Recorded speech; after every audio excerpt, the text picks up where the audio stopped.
अस्सलाम वालेकुम जी जनाबे वाला मैं इत्थे सेहत कार्ड लैके बच्चे नूं दिखाण आया OPD दे विच फातिमा मैमोरीअल हस्पताल।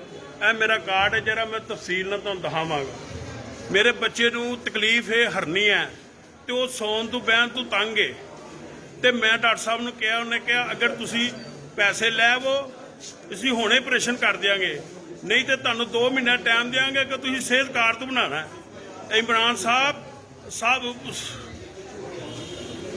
उस्मान बुज़दार साहब ए देखो ए कार्ड नहीं ढाडा ए बेकार कार्ड है इनका कोई वैल्यू नहीं गई। मैनू 2 महीने का टाइम मिल रहा है मेरे बच्चे के ऑपरेशन का। यह हस्पताल लैन वखरी है VIP बंदियां दी जेडे कार्ड वाले ने उन्होंने पिछे सुटिया है तो जलीलो खवार हो रहे हैं। यह कार्ड की सानू जरूरत नहीं गई। मैं दस दिया मेरे बच्चे 2 महीने टाइम दे रहे हैं इस हस्पताल वाले। मैं गया डॉक्टर ना है डॉक्टर मोहम्मद जवेद शाकर साहब। मैं गलत नहीं कह रहा मैं बाद में बात करता हूँ आपसे।